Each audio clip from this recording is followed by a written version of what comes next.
अगर आंखों पर पट्टी बांध दी जाए तो थोड़ी दूर चल पाना भी बहुत मुश्किल हो जाता है। लेकिन एक लड़की ने आंख नहीं होने के बावजूद भी यूपीएससी का सफर तय किया और देश की पहली नेत्रहीन महिला आईएएस बन गई। कोई जिद्दी लड़की ही होगी ना ऐसी, क्योंकि अगर उसकी जगह कोई और इंसान होता तो पूरी जिंदगी सिर्फ अंधा बनकर गुजार देता। वो जिद्दी लड़की और कोई नहीं, महाराष्ट्र के उल्लासनगर की प्रांजल पाटिल है, जिसको रेलवे ने नौकरी देने से इसलिए मना कर दिया था क्योंकि उसकी आंखें नहीं थी। और आज वही लड़की तिरुवनंतपुरम में आईएएस के पद पर कार्यरत है। ये सब उसकी जिद और अंदर चलने वाले उस तूफान का ही नतीजा है जो हर परेशानी को उखाड़ कर फेंक देता है। क्योंकि प्रॉब्लम्स की वजह से बहाने लगाना तो बहुत आसान है, लेकिन अंदर एक तूफान चाहिए होता है प्रॉब्लम्स को लात मार के कुछ बड़ा करने के लिए। ऐसी ही एक कहानी है हरियाणा के अजीत कुमार की। 5 साल की उम्र में इस बंदे को डायरिया हो गया और इस वजह से उनकी आंखों की रोशनी हमेशा के लिए चली गई।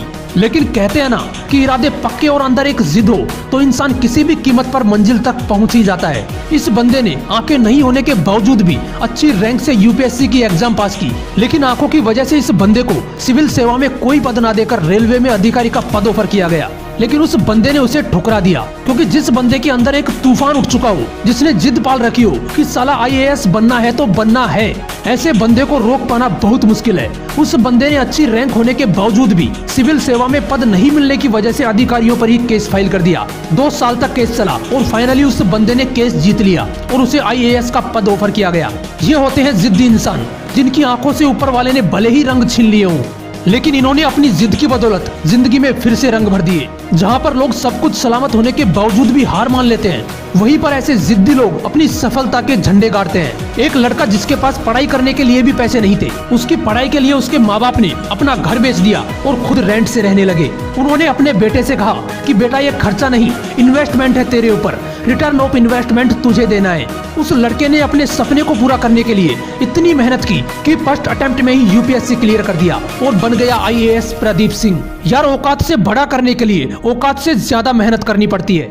ऐसा ही एक लड़का जिसके अब्बू रिक्शा चलाते थे, गरीबी का आलम कुछ ऐसा था कि उस बंदे के पास बुक्स खरीदने तक के पैसे नहीं थे। इसके बावजूद जब तुम बहानों की लिस्ट बना रहे थे, वो लड़का इंडिया का यंगेस्ट आईएएस ऑफिसर बन गया, मिस्टर अंसार शेख। अगर आप गवर्नमेंट जॉब की तैयारी कर रहे हो तो ये तो कन्फर्म है कि आप किसी रईस खानदान से बिलोंग नहीं करते हैं। आप में से किसी के पिताजी गवर्नमेंट जॉब करते होंगे तो किसी के प्राइवेट जॉब करते होंगे, किसी के पिताजी शॉपकीपर होंगे तो किसी के पिताजी मजदूर भी होंगे।